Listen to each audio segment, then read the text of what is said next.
Mutual fund ಬಗ್ಗೆ ನಾನು 3-4 video ಮಾಡಿದ್ದೀನಿ. ಒಂದು 2 ವಿಡಿಯೋ ಸಪ್ರೇಟ್ಲಿ Q&A ಮಾಡಿದ್ದೀನಿ.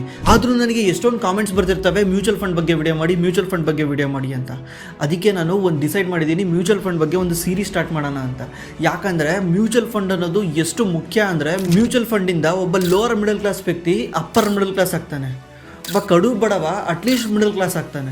ಯಾಕಂದರೆ ಮ್ಯೂಚುವಲ್ ಫಂಡ್ನ ಅರ್ಥ ಮಾಡ್ಕೊಳೋದು ಅಷ್ಟು ಈಸಿ ಇದೆ. ಎಂಥವ್ರು ಬೇಕಿರೋ ಮ್ಯೂಚುವಲ್ ಫಂಡಲ್ಲಿ ಇನ್ವೆಸ್ಟ್ ಮಾಡ್ಬೋದು. ಆಮೇಲೆ ಮ್ಯೂಚುವಲ್ ಫಂಡಲ್ಲಿ ಕೇವಲ 100 ರೂಪಾಯಿಂದನೂ ಇನ್ವೆಸ್ಟ್ ಮಾಡ್ಕೊಂಡು ಹೋಗ್ಬೋದು. ಮ್ಯೂಚುವಲ್ ಫಂಡು ಶ್ರೀಮಂತರು ಬೇಕಿರೋ ಇನ್ವೆಸ್ಟ್ ಮಾಡ್ಬೋದು, ಬಡವರು ಬೇಕಿರೋ ಇನ್ವೆಸ್ಟ್ ಮಾಡ್ಬೋದು, ಮಿಡಲ್ ಕ್ಲಾಸ್ ಅವ್ರು ಬೇಕಿರೋ ಇನ್ವೆಸ್ಟ್ ಮಾಡ್ಬೋದು, ಎಂಥವ್ರು ಬೇಕಿರೋ ಇನ್ವೆಸ್ಟ್ ಮಾಡ್ಬೋದು.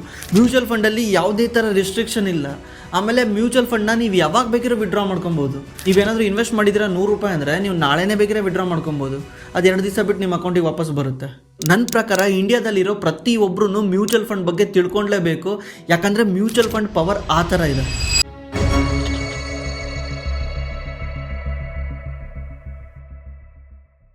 ಹೆಂಗಂತ ಒಂದು ಎಕ್ಸಾಂಪಲ್ ಕೊಡ್ತೀನಿ ನೋಡಿ.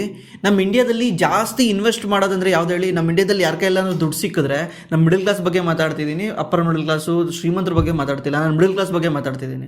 ನಮ್ಮ ಮಿಡಲ್ ಕ್ಲಾಸ್ ಜನಕ್ಕೆ ಸ್ವಲ್ಪ ದುಡ್ಡು ಸಿಕ್ಕ ತಕ್ಷಣ ಅವ್ರು ಏನು ಮಾಡ್ತಾರೆ ಹೇಳಿ? ಫಸ್ಟು ತಗೊಂಡೋಗಿದ್ದೆ ಗೋಲ್ಡ್ ಬೈ ಮಾಡ್ತಾರೆ, ಜ್ಯುವೆಲರಿ ಬೈ ಮಾಡ್ತಾರೆ, ಗೋಲ್ಡ್ ಬೈ ಮಾಡ್ತಾರೆ. ಯಾಕಂದರೆ ಗೋಲ್ಡ್ ಒಂದು ಇನ್ವೆಸ್ಟ್ಮೆಂಟ್ ಅಂತ ಅವ್ರಿಗೆ ಅದು ಬಿಟ್ಟು ಬೇರೆ ಗೊತ್ತೇ ಇಲ್ಲ ಇನ್ವೆಸ್ಟ್ ಮಾಡೋಕ್ಕೆ. ರಿಯಲ್ ಎಸ್ಟೇಟಲ್ಲಿ ಇನ್ವೆಸ್ಟ್ ಮಾಡಬೇಕಂದ್ರೆ ಜಾಸ್ತಿ ದುಡ್ಡು ಬೇಕು, 5 ಲಕ್ಷ 10 ಲಕ್ಷ ದುಡ್ಡು ಬೇಕು. ಗೋಲ್ಡಲ್ಲಾದರೆ 1 ಗ್ರಾಮ್ 2 ಗ್ರಾಮ್ 5 ಗ್ರಾಮ್ 10 ಗ್ರಾಮ್ ಎಷ್ಟು ಬೇಕಿರೋ ಬೈ ಮಾಡ್ಬೋದು ಅಂತ ಗೋಲ್ಡ್ ಜ್ಯುವೆಲರ್ಸ್ ಅಲ್ಲಿ ಜಾಸ್ತಿ ಇನ್ವೆಸ್ಟ್ ಮಾಡ್ತಾರೆ. ಅದರಲ್ಲೂ ನಮ್ಮ ಇಂಡಿಯನ್ ಹೆಣ್ಮಕ್ಳಿಗೆ ಗೋಲ್ಡ್ ಅಂದರೆ ಸಖತ್ ಇಷ್ಟ. ಯಾಕಂದರೆ ಆ ಗೋಲ್ಡ್ನ ಬೈ ಮಾಡೋದು ಈಸಿ. ನೀವು ಯಾವುದಾನ ಒಂದು ಜ್ಯುವೆಲರಿ ಶಾಪಲ್ಲಿ ಹೋಗ್ಬಿಟ್ಟು ಒಂದು 10,000 20,000 30,000 ನಿಮ್ಮ ಹತ್ರ ಎಷ್ಟು ದುಡ್ಡು ಇದೆಯೋ ಅಷ್ಟಕ್ಕೂ ಗೋಲ್ಡ್ ಬೈ ಮಾಡ್ಬೋದು. ಅದಕ್ಕೆ ನಮ್ಮ ಇಂಡಿಯಾದಲ್ಲಿ ತುಂಬ ಜನ ಗೋಲ್ಡ್ನ ಬೈ ಮಾಡ್ತಾರೆ. ಮಗಳು ಹುಟ್ಟಿದ್ರೆ ಮಗಳಿಗೆ ಮುಂದೆ ಮದುವೆಗೆ ಬರುತ್ತೆ ಅಂತ ಗೋಲ್ಡ್ನ ಇವಾಗಲೇ ಬೈ ಮಾಡಿ ಇಟ್ಕೊತಾರೆ. ಮಗ ಹುಟ್ಟಿದ್ರೆ ಗೋಲ್ಡ್ ಬೈ ಮಾಡಿ ಒಂದು ಸ್ಕೂಲಿಗೆ ಸೇರ್ಸೋಣ ಅಂತ ಇವಾಗಲೇ ಬೈ ಮಾಡಿ ಇಟ್ಕೊತಾರೆ. ಆದರೆ ಅವ್ರಿಗೆ ಮ್ಯೂಚುವಲ್ ಫಂಡ್ ಬಗ್ಗೆ ಗೊತ್ತಿದ್ರೆ ಅವ್ರು ಯಾವತ್ತೂ ಗೋಲ್ಡಲ್ಲಿ ಇನ್ವೆಸ್ಟೇ ಮಾಡಲ್ಲ. ಎಷ್ಟು ಬೇಕೋ ಅಷ್ಟು ಮಾತ್ರ ಮಾಡ್ತಾರೆ. ನಿಮ್ಗೊಂದು ಎಕ್ಸಾಂಪಲ್ ತೋರಿಸ್ತೀನಿ ನೋಡಿ. ನೀವು ಕೂಡ ಹೋಗಿ ಸರ್ಚ್ ಮಾಡ್ಬೋದು. 2012ರಲ್ಲಿ ನಮ್ಮ ಇಂಡಿಯಾದಲ್ಲಿ ಗೋಲ್ಡ್ ಪ್ರೈಸ್ ಇದ್ದಿದ್ದು 31,000 ರೂಪಾಯಿ ಪರ್ 10 ಗ್ರಾಮ್ ಇತ್ತು. ಅಂದರೆ ಇವತ್ತು 2024ರಲ್ಲಿ 63,000 ಆಗಿದೆ. ಅಂದರೆ ಲಾಸ್ಟ್ 12 ವರ್ಷದಲ್ಲಿ ಗೋಲ್ಡು ಡಬಲ್ ಆಗಿದೆ. ಯಾರನ್ನ ಲಾಸ್ಟ್ 10 ವರ್ಷದಿಂದ 31,000 ಇನ್ವೆಸ್ಟ್ ಮಾಡಿದವ್ರದ್ದು ಇವತ್ತು 63,000 ಆಗಿದೆ. ಅದೇ ಏನಾದರೂ ಅವರು ಯಾವುದನ್ನೊಂದು ಮ್ಯೂಚುವಲ್ ಫಂಡಲ್ಲಿ ಇನ್ವೆಸ್ಟ್ ಮಾಡಿದರೆ ಇವತ್ತು ಎಷ್ಟಿರ್ತಿತ್ತು ಗೊತ್ತಾ? ನೀವು ಸುಮ್ಮನೆ ಗೂಗಲಲ್ಲಿ ಹೋಗ್ಬಿಟ್ಟು best mutual fund from last 10 years ಅಂತ ಸರ್ಚ್ ಮಾಡಿದ ತಕ್ಷಣ ನಿಮಗೆ ಮೊದಲನೇದೇ ಬರುತ್ತೆ ಸ್ಕ್ರಿಪ್ಟ್ ಬಾಕ್ಸ್ದು. ಇದನ್ನು ಕ್ಲಿಕ್ ಮಾಡಿ ಇಲ್ಲಿ ಇದೆ ನೋಡಿ, ಲಾಸ್ಟ್ 5 ಇಯರ್ಸಿಂದ ಯಾವ ಥರ ರಿಟರ್ನ್ ಕೊಟ್ಟಿದೆ, ಲಾಸ್ಟ್ 10 ಇಯರ್ಸಿಂದ ಇದು ಬೆಸ್ಟ್ ಮ್ಯೂಚುವಲ್ ಫಂಡ್ಗಳು ಯಾವ ಥರ ರಿಟರ್ನ್ ಕೊಟ್ಟಿದೆ ಅಂತ ತೋರಿಸ್ತಾ ಇದೆ. ಇಲ್ಲೇನು ಮಾಡಿ, ನಾನು ಬೆಸ್ಟ್ ತಗೊಳಲ್ಲ, ಇದರಲ್ಲೇ ಲಾಸ್ಟಲ್ಲಿರೋ ತೊಗೊಳ್ತೀನಿ. ಯಾವುದು? ICICI Prudential value discovery fund ಅಂತ. ಇದೆಷ್ಟು ರಿಟರ್ನ್ ಕೊಟ್ಟಿದೆ? 20% ರಿಟರ್ನ್ ಕೊಟ್ಟಿದೆ. ಓಕೆ, 20% ರಿಟರ್ನ್ ಕೊಟ್ಟಿದೆಯಾ? ಇದನ್ನು ನಾನು ಏನು ಮಾಡ್ತೀನಿ, ಹೋಗಿ ಲಮ್ಸಮ್ ಕ್ಯಾಲ್ಕುಲೇಟರ್ ಅಂತ ಸರ್ಚ್ ಮಾಡ್ತೀನಿ. ಲಮ್ಸಮ್ ಕ್ಯಾಲ್ಕುಲೇಟರ್ ಅಂತ ಸರ್ಚ್ ಮಾಡಿ ಗೂಗಲ್ ಸರ್ಚ್ ಮಾಡಿ, ಈ ಥರ ಫಸ್ಟ್ನೇ ಲಿಂಕ್ ಬರುತ್ತೆ. ಇದನ್ನು ಕ್ಲಿಕ್ ಮಾಡಿ ಇಲ್ಲಿ ನಾನು ಇನ್ವೆಸ್ಟ್ಮೆಂಟ್ ಅಮೌಂಟ್ ಹಾಕ್ತೀನಿ. ಇನ್ವೆಸ್ಟ್ಮೆಂಟ್ ಅಮೌಂಟ್ ಅಂದರೆ ನಾನು 2012ರಲ್ಲಿ 10 ಗ್ರಾಮ್ ಗೋಲ್ಡ್ ಬೈ ಮಾಡೋ ಬದಲು ನಾನು ಈ ಮ್ಯೂಚುವಲ್ ಫಂಡಲ್ಲಿ ಇನ್ವೆಸ್ಟ್ ಮಾಡಿದರೆ ಅಂತ. 10 ಗ್ರಾಮ್ ಗೋಲ್ಡ್ 2012ರಲ್ಲಿ ಎಷ್ಟಿತ್ತು ಹೇಳಿ? 31,000 ಇತ್ತಾ? 31,000 ಹಾಕ್ತೀನಿ. ಎಕ್ಸ್ಪೆಕ್ಟೆಡ್ ರಿಟರ್ನ್ 20% ಹಾಕ್ತೀನಿ, ಯಾಕಂದರೆ ಅಲ್ಲಿ 20% ಇತ್ತು. ಇಲ್ಲಿ ಟೆನ್ಯೂರ್ ಬಂದ್ಬಿಟ್ಟು ಅಂದರೆ ಎಷ್ಟು ವರ್ಷದಿಂದ ಅಂದರೆ 2012ರಿಗೂ 2024ರಿಗೂ ಎಷ್ಟು ವರ್ಷ ಆಗುತ್ತೆ? 12 ವರ್ಷ ಆಗುತ್ತೆ. 12 ವರ್ಷ ಅಂತ ಹಾಕ್ತೀನಿ. ಈಗ ಪ್ಲ್ಯಾನ್ ಮೈ ಫ್ಯೂಚರ್ ವ್ಯಾಲ್ಯೂ ಅಂತ ಹಾಕ್ತೀನಿ. ಇವತ್ತು ಈ ದುಡ್ಡು ಎಷ್ಟಾಗಿದೆ ಗೊತ್ತಾ? 2,76,000 ಆಗಿದೆ. ಅಂದರೆ ನೀವೇನಾದರೂ 2012ರಲ್ಲಿ 31,000 ಏನಾದರೂ ಈ ಮ್ಯೂಚುವಲ್ ಫಂಡಲ್ಲಿ ಇನ್ವೆಸ್ಟ್ ಮಾಡಿದರೆ ಇವತ್ತು ಆ ದುಡ್ಡು 2,76,000 ಆಗಿದೆ. ಹಂಗಿದ್ರೆ ಇವತ್ತು ನೀವು ಎಷ್ಟು ಗ್ರಾಮ್ ಗೋಲ್ಡ್ ಬೈ ಮಾಡ್ಬೋದು? ಅವತ್ತು ನೀವು 10 ಗ್ರಾಮ್ ಗೋಲ್ಡ್ ಬೈ ಮಾಡೋ ಜಾಗದಲ್ಲಿ ಇವತ್ತು ನೀವು ಮ್ಯೂಚುವಲ್ ಫಂಡಲ್ಲಿ ಇನ್ವೆಸ್ಟ್ ಮಾಡಿದರೆ ಇವತ್ತು ನೀವು ಎಗೇನ್ ಗೋಲ್ಡೇ ಬೈ ಮಾಡಬೇಕಂದ್ರೆ ಎಷ್ಟು ಗ್ರಾಮ್ ಗೋಲ್ಡ್ ಬೈ ಮಾಡ್ಬೋದು ಹೇಳಿ? ಇವತ್ತು ನೀವು 42 ಗ್ರಾಮ್ ಗೋಲ್ಡ್ ಬೈ ಮಾಡ್ಬೋದಿತ್ತು. ಅಂದರೆ 6,000 ಹೋಗಿದ್ರು ಕೂಡ ಈಗ ಎಷ್ಟೋ ಜನ ಹೇಳ್ತಾರಲ್ಲ, ನಾನೇ ಎಷ್ಟೋ ಜನ ಕೇಳಿದ್ದೀನಿ, 10 ವರ್ಷದಿಂದ ತಗೊಳ್ಬೇಕಿತ್ತು, ಅವಾಗ ಕಮ್ಮಿ ಇತ್ತು, ಜಸ್ಟ್ 3,000 ರೂಪಾಯಿ ಗ್ರಾಮಂಗೆ ಸಿಕ್ತಿತ್ತು, ಇವಾಗ 6,500 ಆಗಿದೆ ಅಂತ ಹೇಳ್ತಿರ್ತಾರೆ. ಅದೇ ಜಾಸ್ತಿ ಅನ್ಕೊಂಡ್ಬಿಟ್ಟಿದ್ದಾರೆ. ನಾನು ಹೇಳ್ತಿದ್ದೀನಲ್ಲ, ಇವತ್ತಿನ ರೇಟಿಗೆ ನೀವು ಬೈ ಮಾಡಿದ್ರು 42 ಗ್ರಾಮ್ ಬೈ ಮಾಡ್ಬೋದಿತ್ತು. ನೀವೇ ಕ್ಯಾಲ್ಕುಲೇಷನ್ ಮಾಡ್ಕೊಳ್ಳಿ. 2,76,000 ಡಿವೈಡೆಡ್ ಬೈ 6,300 ರೂಪಾಯಿ ಪರ್ ಗ್ರಾಮ್ ಇದೆ. ನೀವೇ ಚೆಕ್ ಮಾಡಿ ನೋಡಿ ಎಷ್ಟು ಬರುತ್ತೆ. 42 ಗ್ರಾಮ್ ಬರ್ತಿತ್ತು. ಅದು ನಾನು ಮ್ಯೂಚುವಲ್ ಫಂಡ್ನ ಸೆಲೆಕ್ಟ್ ಮಾಡ್ಕೊಂಡಿರೋದು ಯಾವುದು? ಲಾಸ್ಟಲ್ಲಿ, ಆ ಗ್ರೂಪಲ್ಲಿರೋ ಲಾಸ್ಟಲ್ಲಿ ಯಾವುದು ಕಮ್ಮಿ ರಿಟರ್ನ್ ಕೊಟ್ಟಿದೆ ಅಂಥದ್ದು. ಅದೇ ಏನಾದರೂ ನಾನು ಹೈಯೆಸ್ಟ್ ರಿಟರ್ನ್ ಕೊಟ್ಟಿರೋ ಅಂಥ ಮ್ಯೂಚುವಲ್ ಫಂಡ್ನ ಸೆಲೆಕ್ಟ್ ಮಾಡ್ಕೊಂಡಿದ್ರೆ ಅದನ್ನು ಚೆಕ್ ಮಾಡಿ ನೋಡೋಣ. ಹೈಯೆಸ್ಟ್ ರಿಟರ್ನ್ ಕೊಟ್ಟಿದ್ದು ಯಾವ್ದು ಹೇಳಿ? Nippon India small cap fund ಅಂತ 27% ರಿಟರ್ನ್ ಕೊಟ್ಟಿದೆ. ಅದನ್ನೇ ನಾನು ಇಲ್ಲಿ ಹೋಗಿ ಚೆಕ್ ಮಾಡ್ತೀನಿ, 27% ಹಾಕ್ತೀನಿ. 5,45,000. ನೀವೇನಾದರೂ 2012ರಲ್ಲಿ 10 ಗ್ರಾಮ್ ಗೋಲ್ಡ್ ಬೈ ಮಾಡೋದಕ್ಕಿಂತ ಈ ಮ್ಯೂಚುವಲ್ ಫಂಡಲ್ಲಿ ಇನ್ವೆಸ್ಟ್ ಮಾಡಿದರೆ ಇವತ್ತು ನಿಮ್ಮದು ದುಡ್ಡು 5,45,000 ಆಗ್ತಿತ್ತು. ಇದರಿಂದ ಎಷ್ಟು ಗ್ರಾಮ್ ಗೋಲ್ಡ್ ಬೈ ಮಾಡ್ಬೋದಿತ್ತೇಳಿ? 86 ಗ್ರಾಮ್. ಚೆನ್ನಾಗಿಲ್ವಾ ಮ್ಯೂಚುವಲ್ ಫಂಡ್? ಆದ್ರೆ ಯಾಕೆ ಇನ್ವೆಸ್ಟ್ ಮಾಡಲ್ಲ? ಯಾಕಂದ್ರೆ ಗುರು, ನಾ ಗೋಲ್ಡ್ ಅಂದರೆ ಒಂದು ಫಿಸಿಕಲ್ ಅಸೆಟ್. ಗೋಲ್ಡ್ ಆದರೆ ಅದು ನನ್ನ ಕೈಲಿರುತ್ತೆ, ನಾನು ನೋಡ್ಬೋದು, ನಾನು ಯಾವುದೋ ಫಂಕ್ಷನ್ಗೆ ಹಾಕೊಂಡು ಹೋಗ್ಬೋದು, ಜನಗಳಿಗೆ ಗೊತ್ತಾಗುತ್ತೆ ನನ್ನ ಹತ್ರ ಗೋಲ್ಡ್ ಇದೆ ಅಂತ. ಆಮೇಲೆ ನಿನ್ನ ಮ್ಯೂಚುವಲ್ ಫಂಡ್ನ ಹೆಂಗೆ ನಂಬನ ನಾನು, ನಿಮ್ಮ ಸ್ಟಾಕ್ ಮಾರ್ಕೆಟ್ನ ಹೆಂಗೆ ನಂಬನ ನಾನು? ಮ್ಯೂಚುವಲ್ ಫಂಡ್ ಕಂಪ್ನಿ ನನ್ನ ದುಡ್ಡೆಲ್ಲ ಹೊತ್ಕೊಂಡು ಹೋಗ್ಬಿಟ್ರೆ ನಾನೇನು ಮಾಡೋಣ? ನಾನು ಇನ್ವೆಸ್ಟ್ ಮಾಡಿರ್ತೀನಿ, ಕಷ್ಟಪಟ್ಟು ದುಡ್ದು ಅಷ್ಟು ಇಷ್ಟು ಸೇವ್ ಮಾಡಿ ಇನ್ವೆಸ್ಟ್ ಮಾಡಿರ್ತೀನಿ. ಈ ಮ್ಯೂಚುವಲ್ ಫಂಡ್ ಕಂಪ್ನಿ ನನ್ನ ದುಡ್ಡೆಲ್ಲ ಹೊತ್ಕೊಂಡು ಹೋದ್ರೆ ನಾನೇನು ಮಾಡೋಣ? ಆಮೇಲೆ ನಿಮ್ಮ ಸ್ಟಾಕ್ ಮಾರ್ಕೆಟ್ ಅಂತೂ ಮೇಲೆ ಹೋಗ್ತಿರುತ್ತೆ, ಕೆಳಗೆ ಹೋಗ್ತಿರುತ್ತೆ. ನನಗೆ ಅವೆಲ್ಲ ಸರಿಯಾಗಲ್ಲ. ನನಗೆ ಗೋಲ್ಡ್ ಅಂತೂ ನನ್ನ ಕಣ್ಣಿಗೆ ಕಾಣ್ತಾ ಇರುತ್ತೆ. ಗೋಲ್ಡ್ ಬೇಕಿದ್ರೆ ನಾಳೆ 40,000 ರೂಪಾಯಿ 10 ಗ್ರಾಮಿಗೆ ಬಂದರೂ ನನ್ನ ಹತ್ರ 10 ಗ್ರಾಮ್ ಗೋಲ್ಡ್ ಇರುತ್ತೆ, ನನಗೇನು ಎದುರ್ಕೊಳಂಗಿರಲ್ಲ ಅಂತ ನಿಮ್ಗೆ ಅನಿಸ್ತಾ ಇರುತ್ತೆ. ಆ್ಯಕ್ಚುಲಿ ನೀವು ನಿಜವಾಗ್ಲೂ ಸ್ಟಾಕ್ ಮಾರ್ಕೆಟ್ನ ಸರಿಯಾಗಿ ಅರ್ಥನೇ ಮಾಡ್ಕೊಂಡಿಲ್ಲ. ನೀವೇನಾದರೂ ಫಸ್ಟ್ ಟೈಮ್ ನಮ್ಮ ಚಾನಲ್ ನೋಡ್ತಿದ್ದೀರಾ ಅಂದರೆ, ನಾನು ಆಲ್ರೆಡಿ ಸ್ಟಾಕ್ ಮಾರ್ಕೆಟ್ ಬಗ್ಗೆ ಬೇಸಿಕ್ ಆಫ್ ಸ್ಟಾಕ್ ಮಾರ್ಕೆಟ್ ಅಂತ ಒಂದು ವಿಡಿಯೋ ಮಾಡಿದ್ದೀನಿ. ಅದರಲ್ಲಿ ನಾನು ಎಕ್ಸ್ಪ್ಲೈನ್ ಮಾಡಿದ್ದೀನಿ ಸ್ಟಾಕ್ ಮಾರ್ಕೆಟ್ ಇಲ್ಲ ಅಂದರೆ ನಮ್ಮ ದೇಶ ಏನಾಗುತ್ತೆ ಅಂತ. ಆ ವಿಡಿಯೋ ಬೇಕಿದ್ರೆ ಹೋಗಿ ಚೆಕ್ ಮಾಡಿ ನೋಡಿ, ನಿಮಗೆ ಕ್ಲೀನಾಗಿ ಅರ್ಥ ಆಗುತ್ತೆ. ನಾನು ಈ ವಿಡಿಯೋದಲ್ಲಿ ಎಕ್ಸ್ಪ್ಲೈನ್ ಮಾಡ್ತೀನಿ. ನೀವು ಮೊನ್ನೆ ಎಲ್ಲ ನ್ಯೂಸ್ ಪೇಪರಲ್ಲಿ ನ್ಯೂಸಲ್ಲೆಲ್ಲ ನೋಡಿರ್ತೀರ, India GDP growth 8.4%, 8.5%, highest in the world ಅಂತೆಲ್ಲ ನೋಡಿರ್ತೀರ. GDP ಅಂದ್ರೆ ಏನು? ಗ್ರಾಸ್ ಡೊಮೆಸ್ಟಿಕ್ ಪ್ರಾಡಕ್ಟ್ ಅಂತ. ನಾನು GDP ಬಗ್ಗೆನೂ ವಿಡಿಯೋ ಮಾಡಿದ್ದೀನಿ, ಹೋಗಿ ನೋಡಿ, ನಿಮ್ಗೆ ಕ್ಲೀನಾಗಿ ಅರ್ಥ ಆಗುತ್ತೆ.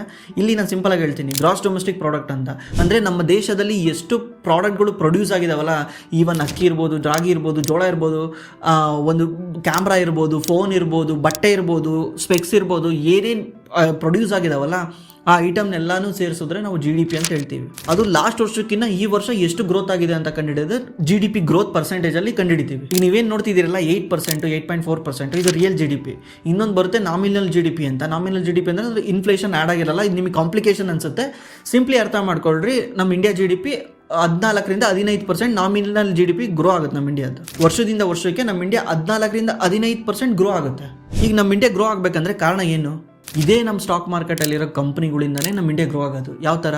ಈ ಕಂಪ್ನಿಗಳು ಪ್ರಾಡಕ್ಟ್ಗಳನ್ನ, ಐಟಮ್ಗಳನ್ನ ಪ್ರೊಡ್ಯೂಸ್ ಮಾಡ್ತವೆ. ಬ್ಯಾಂಕ್ಗಳು ಸರ್ವಿಸ್ನ ಪ್ರೊಡ್ಯೂಸ್ ಮಾಡ್ತವೆ, IT ಕಂಪ್ನಿಗಳು ಸರ್ವಿಸ್ನ ಪ್ರೊಡ್ಯೂಸ್ ಮಾಡ್ತವೆ, ಬೇರೆ ಬೇರೆ ಮ್ಯಾನುಫ್ಯಾಕ್ಚರಿಂಗ್ ಕಂಪ್ನಿಗಳು ಪ್ರಾಡಕ್ಟ್ನ ಪ್ರೊಡ್ಯೂಸ್ ಮಾಡ್ತವೆ. ಇದರಿಂದ ಏನಾಗುತ್ತೆ? ಪ್ರಾಡಕ್ಟ್ನ ಪ್ರೊಡ್ಯೂಸ್ ಮಾಡಬೇಕು. ಯಾವುದೋ ಒಂದು ಪ್ರಾಡಕ್ಟ್ನ ಪ್ರೊಡ್ಯೂಸ್ ಮಾಡಬೇಕಂದ್ರೆ ಯಾರು ಬೇಕು? ಜನಗಳೇ ಬೇಕಾ? ಆ ಜನಗಳಿದ್ರೆ ತಾನೇ ಅದು ಪ್ರಾಡಕ್ಟ್ ನಾವೇನಾದರೂ ಒಂದು ತಯಾರು ಮಾಡೋಕ್ಕಾಗುತ್ತೆ. ಅವಾಗ ಏನಾಗುತ್ತೆ? ಪ್ರತಿಯೊಬ್ಬರಿಗೂ ಎಂಪ್ಲಾಯ್ಮೆಂಟ್ ಸಿಗುತ್ತೆ. ಈಗ ನೀವೇ ನೋಡಿ, ನೀವೇ ಯಾವುದಾನ ಒಂದು ಕಂಪ್ನಿ ಕೆಳಗೆ ಕೆಲಸ ಮಾಡ್ತೀರಿ, ತಿಂಗಳ ಸಂಬಳ ಇಳಿಸಿರ್ತೀರಾ, ನಿಮಗೆಲ್ಲ ಸಂಬಳ ಕೊಡ್ತಿರೋದು ಯಾರು? ಇದೇ ಸ್ಟಾಕ್ ಮಾರ್ಕೆಟಲ್ಲಿರೋ ಕಂಪ್ನಿಗಳು. ಅದು ಡೈರೆಕ್ಟ್ಲಿ ಆರ್ ಇಂಡೈರೆಕ್ಟ್ಲಿ. ನಿಮಗೆ ಡೈರೆಕ್ಟ್ ಅದೇ ಕಂಪ್ನಿಯಿಂದ ಬರ್ತಿರಲ್ಲ, ಬಟ್ ಇಂಡೈರೆಕ್ಟ್ಲಿ ಬರ್ತಾ ಇರುತ್ತೆ. ಅದನ್ನು ತಿಳ್ಕೊಬೇಕಂದ್ರೆ ನೀವು ಈ ವಿಡಿಯೋದಲ್ಲಿ ಹೋಗಿ ನೋಡಿ, ಕ್ಲೀನಾಗಿ ಅರ್ಥ ಆಗುತ್ತೆ ನಿಮಗೆ. ಈಗ ನಾಳೆ ಸ್ಟಾಕ್ ಮಾರ್ಕೆಟೇ ಬಿದ್ದೋಯ್ತು, ಎಲ್ಲ ಬಿದ್ದೋಯ್ತು ಅಂದರೆ ನಮಗೆ ಕೆಲಸ ಕೊಡೋರು ಯಾರು? ನಮಗೆ ಕೆಲಸನೇ ಇಲ್ಲ ಅಂದರೆ ನೀವು ಗೋಲ್ಡ್ ಅಲ್ಲ, ಒಂದು ದಿನ ಬಳಕೆ ವಸ್ತುಗಳಿಗೆ ಏನು ಬೇಕಲ್ಲ, ಸೋಪು, ಶಾಂಪು, ಇದು ಕೂಡ ನಮ್ಮ ಕೈಲಿ ಅಫೋರ್ಡ್ ಮಾಡೋಕ್ಕಾಗಲ್ಲ. ಯಾಕಂದರೆ ನಮ್ಮ ಹತ್ರ ಕೆಲಸ ಇಲ್ಲ, ದುಡ್ಡಿಲ್ಲ. ಅದಕ್ಕೇನೆ ತಿಳ್ಕೊಳ್ರಿ ಸ್ಟಾಕ್ ಮಾರ್ಕೆಟ್ ಯಾವ ಥರ ವರ್ಕ್ ಆಗುತ್ತೆ, ರಿಯಲ್ ಸ್ಟಾಕ್ ಮಾರ್ಕೆಟ್ ಅಂದರೆ ಏನು ಅಂತ. ಆವಾಗ ನಿಮಗೆ ಈ ಭಯ ಎಲ್ಲ ಹೋಗುತ್ತೆ. ಏನಂದರೆ ಸ್ಟಾಕ್ ಮಾರ್ಕೆಟ್ ಬಿದ್ದೋಗ್ಬಿಟ್ರೆ ಏನು ಮಾಡಬೇಕು, ಸ್ಟಾಕ್ ಮಾರ್ಕೆಟ್ ಬಿದ್ದೋಗ್ಬಿಟ್ರೆ ಏನು ಮಾಡಬೇಕು ಅಂತ. ಇಲ್ಲಾಂದ್ರೆ ಏನು ಮಾಡ್ತೀರಾ? ಈ ಥರ ಆಪರ್ಚುನಿಟಿ ಮಿಸ್ ಮಾಡ್ಕೊತೀರಾ. ನಿಮ್ಮ ದುಡ್ಡನ್ನ ಬೆಳೆಸೋ ಅಂತ ಒಂದು ಕೆಪಬಿಲಿಟಿನ ನೀವು ಮಿಸ್ ಮಾಡ್ಕೊತೀರಾ ಎದುರ್ಕೊಂಡು, ಅದ್ರ ಬಗ್ಗೆ ನಾಲೆಡ್ಜ್ ಇಲ್ದಲೆ. ಆಮೇಲೆ ಹೇಳ್ತೀರಾ, ತುಂಬ ಜನ ಅನ್ಕೊಂಡಿರ್ತೀರ ಮ್ಯೂಚುವಲ್ ಫಂಡ್ ಕಂಪ್ನಿ ನನ್ನ ದುಡ್ಡನ್ನ ತಗೊಂಡು ಓಡೋಗ್ಬಿಟ್ರೆ ನಾನು ಏನು ಮಾಡಲಿ ಅಂತ. ಆಮೇಲೆ ಇವ್ರು ಹಿಂಗೆ ಹೇಳೋರು, ತಗೊಂಡೋಗ್ಬಿಟ್ಟು ಜೋಯ್ ಅಲಕಾಸಲ್ಲಿ, ಕಲ್ಯಾಣ್ ಜ್ಯುವೆಲರ್ಸಲ್ಲಿ, ಎಲ್ಲಿ ಬೇಕಲ್ಲಿ ತಿಂಗಳ ಗೋಲ್ಡ್ ಚೀಟಿ ಕಟ್ತಾರೆ. ಅವ್ರಿಗೆ ಅಲ್ಲಿ ಭಯ ಇಲ್ಲ ಜೋಯಲಕಾಸ್ ಬಗ್ಗೆ. ಸ್ಟಾಕ್ ಮಾರ್ಕೆಟ್ ಮ್ಯೂಚುವಲ್ ಫಂಡ್ ಬಗ್ಗೆ ಕಂಪ್ನಿ ಓಡೋಗುತ್ತೆ ಅಂತ ಭಯ. ನಿಮ್ಮ ಜೋಯಲಕಾಸ್ನ, ನಿಮ್ಮ ಕಲ್ಯಾಣ್ ಜ್ಯುವೆಲರ್ಸ್ನ ಯಾವುದೇ ಥರ ರೆಗ್ಯುಲೇಷನ್ ನೋಡ್ಕೊಂತಿಲ್ಲ. ಇಲ್ಲಿ ಯಾವುದೇ ಥರ ರೆಗ್ಯುಲೇಷನ್ ಅಲ್ಲಿ ಬರಲ್ಲ. ಸ್ಟಾಕ್ ಮಾರ್ಕೆಟ್ಗೆ ರೆಗ್ಯುಲೇಷನ್ ಇರುತ್ತೆ. ಯಾವ ಥರ ಬ್ಯಾಂಕ್ ನೋಡ್ಕೊಳಕ್ಕೆ RBI ಇದೆಯಲ್ಲ, ಯಾವ ಥರ ಇನ್ಶೂರೆನ್ಸ್ ಕಂಪ್ನಿಗಳು ನೋಡ್ಕೊಳಕ್ಕೆ IRDA ಇದೆಯಲ್ಲ, ಅದೇ ಥರ ಸ್ಟಾಕ್ ಮಾರ್ಕೆಟು ಮತ್ತು ಮ್ಯೂಚುವಲ್ ಫಂಡ್ ಎಲ್ಲ ನೋಡ್ಕೊಳಕ್ಕೆ SEBI ಇದೆ, security exchange board of India ಅಂತ. ನಿಮ್ಮ ಕಲ್ಯಾಣ್ ಜ್ಯುವೆಲರ್ಸು, ನಿಮ್ಮ ಪಕ್ಕದ ಮನೆ ಹತ್ರ ಕಟ್ಟೋ ಚೀಟಿ, ಇದನ್ನೆಲ್ಲ ಕಂಟ್ರೋಲ್ ಮಾಡೋಕ್ಕೆ ಯಾರೂ ಇರಲ್ಲ. ಅವ್ನು ಚೀಟಿ ತಗೊಂಡು ದುಡ್ಡು ತಗೊಂಡು ಓಡೋದ್ರೆ ನೀವು ಡೈರೆಕ್ಟ್ ಹೋಗಿ ಪೊಲೀಸ್ ಸ್ಟೇಷನಿಗೆ ಕಂಪ್ಲೇಂಟ್ ಕೊಡಬೇಕಾಗುತ್ತೆ. ಬಟ್ ಇಲ್ಲಿ ಹಂಗಾಗಲ್ಲ. ಇಲ್ಲಿ SEBI ಇದೆ. SEBI ಅವ್ನು ತಗೊಂಡೋಗಿ ಓಡೋಗೋಕ್ಕೆ ಬಿಡಲ್ಲ. ಬಿಕಾಸ್ SEBI ರೆಗ್ಯುಲೇಟ್ ಮಾಡ್ತಾ ಇರುತ್ತೆ, ಅವ್ನು ಏನು ಮಾಡ್ತಿದ್ದಾನೆ, ಏನು ಮಾಡಿ. ಯಾಕಂದರೆ ಜನಗಳ ದುಡ್ಡನ್ನ ಕಂಟ್ರೋಲ್ ಮಾಡ್ತಿರುತ್ತೆ. ಇದನ್ನೇ ರೆಗ್ಯುಲೇಟೆಡ್ ಇಂಡಸ್ಟ್ರಿ ಅಂತಾರೆ. ಬ್ಯಾಂಕಲ್ಲಿ ದುಡ್ಡಿಟ್ರೆ ಯಾಕೆ ಸೇಫು, ಇನ್ಶೂರೆನ್ಸ್ ಕಟ್ಟಿದ್ರೆ ಯಾಕೆ ಸೇಫು, ಆಮೇಲೆ ಸ್ಟಾಕ್ ಮಾರ್ಕೆಟಲ್ಲಿ ದುಡ್ಡಿಟ್ರೆ ಯಾಕೆ ಸೇಫು. ಸ್ಟಾಕ್ ಮಾರ್ಕೆಟಲ್ಲಿ ರಿಸ್ಕ್ ಇರುತ್ತೆ, ನಮ್ಮ ದುಡ್ಡು ಮೇಲೆ ಕೆಳಗೆ ಆಗೋ ರಿಸ್ಕ್ ಇರುತ್ತೆ. ಬಟ್ ಯಾರು ತಗೊಂಡು ಓಡೋಗೋಕ್ಕಾಗಲ್ಲ. ಕಂಪ್ಲೀಟ್ಲಿ ತಗೊಂಡು ನನ್ನ ದುಡ್ಡನ್ನ ತಗೊಂಡು ಓಡೋಗೋಕ್ಕಾಗಲ್ಲ. ಯಾಕಂದರೆ ಇಲ್ಲಿ SEBI ಇದೆ, security exchange board of India ಅಂತ. ಇದು ಗೌರ್ಮೆಂಟ್ ತಯಾರು ಮಾಡಿರೋ ಒಂದು regulator.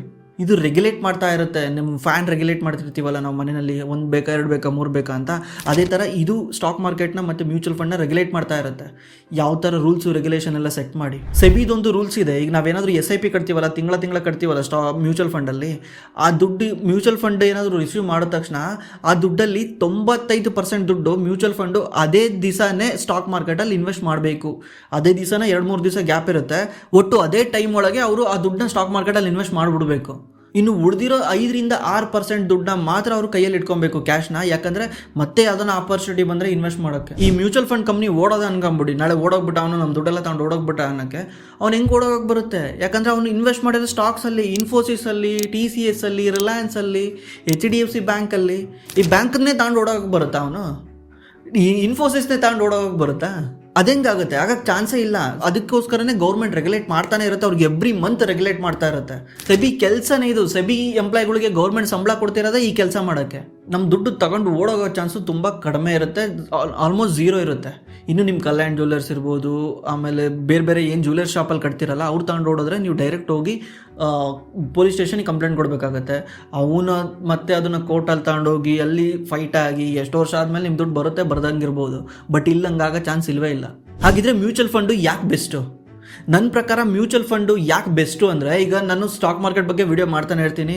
Fundamental analysis, cash flow statement, balance sheet ಅಂತೆಲ್ಲ ವಿಡಿಯೋ ಮಾಡ್ತಾನೆ ಇರ್ತೀನಿ. ಎಷ್ಟೋ ಜನಕ್ಕೆ ಅದೆಲ್ಲ ತಿಳ್ಕೊಂಡು ಕೂಡ ಸ್ಟಾಕ್ನ ಅನಲೈಸ್ ಮಾಡೋದು ಕಷ್ಟ ಆಗುತ್ತೆ, ಒಂದು ಬಿಸ್ನೆಸ್ನ ಅನಲೈಸ್ ಮಾಡೋದು ಕಷ್ಟ ಆಗುತ್ತೆ. ಯಾವ ಥರ ಫ್ಯೂಚರಲ್ಲಿ ಗ್ರೋತ್ ಆಗುತ್ತೆ ಈ ಕಂಪ್ನಿ ಏನು ಮಾಡ್ತಾ ಇದೆ, ಇದ್ರ ಮೇಲೆ ನಾನು ಇನ್ವೆಸ್ಟ್ ಮಾಡಿದ್ರೆ ನಾನು ಎಷ್ಟು ರಿಟರ್ನ್ ತೆಗಿಬೋದು, ಇದೆಲ್ಲ ಮಾಡೋದು ಕಷ್ಟ ಆಗುತ್ತೆ. ಆಮೇಲೆ ತುಂಬ ಜನದ ಹತ್ರ ಟೈಮ್ ಇರಲ್ಲ.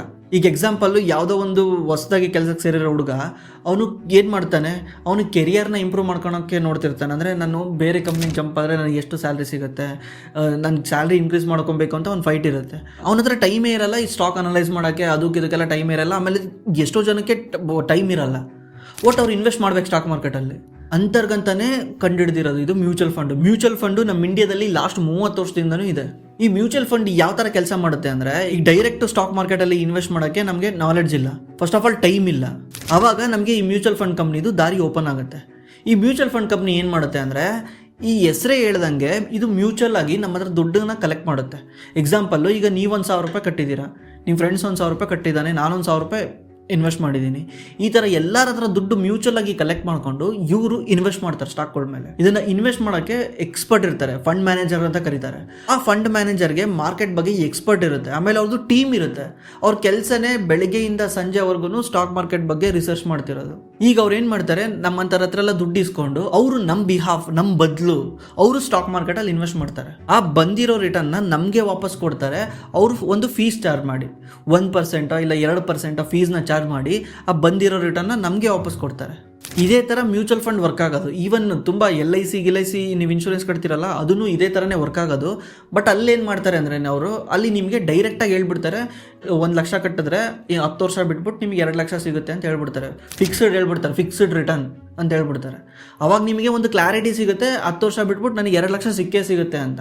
ಅವಾಗ ಏನು ಮಾಡ್ತೀರಾ, ನೀವು ಹೋಗಿ LICನ ಬೈ ಮಾಡ್ತೀರಾ. ಯಾಕಂದರೆ ನಿಮಗೆ ಗೊತ್ತಾಗ್ತಾ ಇದೆ 10 ವರ್ಷ ಬಿಟ್ಟು ಗ್ಯಾರಂಟಿಯಾಗಿ ಸಿಗುತ್ತೆ ಅಂತ. ಬಟ್ LIC ಏನು ಮಾಡ್ತಾನೆ ಗೊತ್ತಾ, LIC ಆ ದುಡ್ಡನ್ನ ತಗೊಂಡು ಅವ್ನು ಸ್ಟಾಕ್ ಮಾರ್ಕೆಟಲ್ಲಿ ಇನ್ವೆಸ್ಟ್ ಮಾಡಿ ಅವನು 1ನ್ನ 4 ಮಾಡಿ ನಿಮಗೆ 2 ಕೊಡ್ತಾನೆ, ಅವನು 2 ಇಟ್ಕೊತಾನೆ. ಬಟ್ ಮ್ಯೂಚುವಲ್ ಫಂಡಲ್ಲಿ ಹಂಗಾಗಲ್ಲ. ಮ್ಯೂಚುವಲ್ ಫಂಡಲ್ಲಿ 4 ಬಂದರೆ ನನಗೆ, 3 ಬಂದರೂ ನನಗೆ, 2 ಬಂದರೂ ನನಗೆ, 50 ಆದರೂ ನನಗೇನೆ. ಹಂಗಾಗಲ್ಲ. ಲಾಂಗ್ ಟರ್ಮಲ್ಲಿ ಯಾವತ್ತೂ ಆ ಥರ ಆಗಲ್ಲ. ಯಾಕೆ ಅಂದರೆ, ನಾನು ಅವಾಗಲೇ ಹೇಳಿದ್ನಲ್ಲ, ನಮ್ಮ ದೇಶ ಗ್ರೋ ಆಗ್ತಾ ಇದೆ ಅಂದರೆ ಸ್ಟಾಕ್ ಮಾರ್ಕೆಟ್ ಗ್ರೋ ಆಗಲೇಬೇಕು. ಬಟ್ ನಿಮ್ಮ ವ್ಯೂ ಲಾಂಗ್ ಟರ್ಮ್ ಇರಬೇಕು. ನಾನು ನೆಕ್ಸ್ಟ್ ವೀಡಿಯೋದಲ್ಲಿ ಈ ಮ್ಯೂಚುವಲ್ ಫಂಡಿಂದ ನಾವು ಯಾವ ಥರ ನಮ್ಮದು ಗೋಲ್ನ ಪ್ಲ್ಯಾನ್ ಮಾಡ್ಕೊಬೋದು. ಎಕ್ಸಾಂಪಲ್ಲು, ಈಗ ನಿಮ್ಮದು ಒಂದು ಮಕ್ಕಳನ್ನ ಹೈಯರ್ ಎಜುಕೇಷನ್ ಸೇರಿಸೋದೊಂದು ಪ್ಲ್ಯಾನ್ ಇರುತ್ತೆ, ಒಬ್ರವ್ರಿಗೆ ಮನೆ ತಗೊಳೋದೊಂದು ಪ್ಲ್ಯಾನ್ ಇರುತ್ತೆ, ಒಬ್ರವ್ರಿಗೆ ಕಾರ್ ತಗೊಳೋದೊಂದು ಪ್ಲ್ಯಾನ್ ಇರುತ್ತೆ, ಒಬ್ರವ್ರಿಗೆ ಬೈಕ್ ತಗೊಳೋದು ಪ್ಲ್ಯಾನ್ ಇರುತ್ತೆ. ಈ ಥರ ಬೇರೆ ಥರ ಗೋಲ್ ಇರುತ್ತೆ. ಈಗ ಎಷ್ಟೋ ಜನಕ್ಕೆ ನನಗೆ ಗೋಲ್ ಇದೆ, ನನಗೆ ಬೇಗ ರಿಟೈರ್ಡ್ ಆಗಬೇಕಂತ. ನಾನು 45 ವರ್ಷದೊತ್ತಿಗೆ ನಾನು ರಿಟೈರ್ಡ್ ಆಗಿಬಿಡ್ಬೇಕಂತ ನನಗೆ ಪ್ಲ್ಯಾನ್ ಇದೆ. ಅದೇ ಥರ ಒಬ್ರೊಬ್ರದ್ದು ಗೋಲ್ ಒಂದೊಂದು ಥರ ಇರುತ್ತೆ. ನಾವು ಯಾವ ಥರ ಆ ಗೋಲ್ನ ಅಚೀವ್ ಮಾಡಬೇಕಂದ್ರೆ ನಾವು ಏನೇನು ಮಾಡಬೇಕು ಅಂತ ನಾನು ನೆಕ್ಸ್ಟ್ ವಿಡಿಯೋದಲ್ಲಿ ಎಕ್ಸ್ಪ್ಲೇನ್ ಮಾಡ್ತೀನಿ. ನೀವೇನಾದರೂ ನಮ್ಮ ಚಾನಲಿಗೆ ಸಬ್ಸ್ಕ್ರೈಬ್ ಆಗಿಲ್ಲ ಅಂದರೆ ದಯವಿಟ್ಟು ಸಬ್ಸ್ಕ್ರೈಬ್ ಆಗಿ. ನಾನು ನೆಕ್ಸ್ಟು ಈ ಮಂತ್ ಫುಲ್ಲು ನಾನು ಮ್ಯೂಚುವಲ್ ಫಂಡ್ ಬಗ್ಗೆನೇ ವಿಡಿಯೋ ಮಾಡ್ತೀನಿ. ಮ್ಯೂಚುವಲ್ ಫಂಡ್ ಅನ್ನೋದಕ್ಕಿಂತ ಪರ್ಸ್ನಲ್ ಫೈನಾನ್ಸ್ ಬಗ್ಗೆನೇ ವಿಡಿಯೋ ಮಾಡ್ತೀನಿ. ಪರ್ಸ್ನಲ್ ಫೈನಾನ್ಸ್ ಅಂದರೆ ಯಾವ ಥರ ನಮ್ಮ ದುಡ್ಡನ್ನ ನಾವು ಮ್ಯಾನೇಜ್ ಮಾಡೋದು, ನಾನು ಯಾವ ಥರ ಮ್ಯಾನೇಜ್ ಮಾಡ್ತಿದ್ದೀನಿ, ಯಾವ ಥರ ಮ್ಯಾನೇಜ್ ಮಾಡಬೇಕು, ನಾವು ಎಲ್ಲೆಲ್ಲಿ ತಪ್ಪು ಮಾಡ್ತಿದ್ದೀವಿ, EMIನಲ್ಲಿ ಎಲ್ಲಿ ತಪ್ಪು ಮಾಡ್ತಿದ್ದೀವಿ ಅಂತಾರೆ. ಪ್ರತಿಯೊಂದು ಪರ್ಸ್ನಲ್ ಫೈನಾನ್ಸ್ ನಾವು ಡೈಲಿ ಅನುಭವಿಸ್ತೀವಲ್ಲ ಲೈಫಲ್ಲಿ, ಬೆಳಗ್ಗೆಯಿಂದ ಸಂಜೆವರೆಗೂ ಏನೇನು ದುಡ್ಡಿಂದು ಕಷ್ಟಗಳು ಅನುಭವಿಸ್ತೀವಿ ಅದ್ರ ಬಗ್ಗೆನೇ ನಾನು ವಿಡಿಯೋ ಮಾಡೋಕ್ಕೆ ಟ್ರೈ ಮಾಡ್ತೀನಿ. ನಿಮ್ಮದು ಏನಾದರೂ ಸಜೆಷನ್ ಇದ್ದರೆ ದಯವಿಟ್ಟು ನನಗೆ ಮೇಲ್ ID ಕೊಟ್ಟಿರ್ತೀನಿ ಕೆಳಗಡೆ, ಆ ಮೇಲ್ IDಗೆ ಮೇಲ್ ಮಾಡಿ.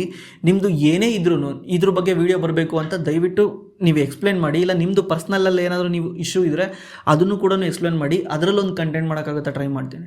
ನೀವೇನಾದರೂ ಮ್ಯೂಚುವಲ್ ಫಂಡಲ್ಲಿ ಇನ್ವೆಸ್ಟ್ ಮಾಡಬೇಕಂದ್ರೆ ಡಿಮ್ಯಾಟ್ ಅಕೌಂಟ್ ಬೇಕಾಗುತ್ತೆ. ಆ ಡಿಮ್ಯಾಟ್ ಅಕೌಂಟ್ ಲಿಂಕ್ ಡಿಸ್ಕ್ರಿಪ್ಷನಲ್ಲಿದೆ. ನಾನು ಯಾವ ಡಿಮ್ಯಾಟ್ ಅಕೌಂಟ್ ಯೂಸ್ ಮಾಡಿದ್ದೀನೋ ಅದೇ ಡಿಮ್ಯಾಟ್ ಅಕೌಂಟ್ ಲಿಂಕೆ ನಾನು ಡಿಸ್ಕ್ರಿಪ್ಷನಲ್ಲಿ ಹಾಕಿದ್ದೀನಿ, ಹೋಗಿ ಚೆಕ್ ಮಾಡ್ಕೊಳ್ಳಿ.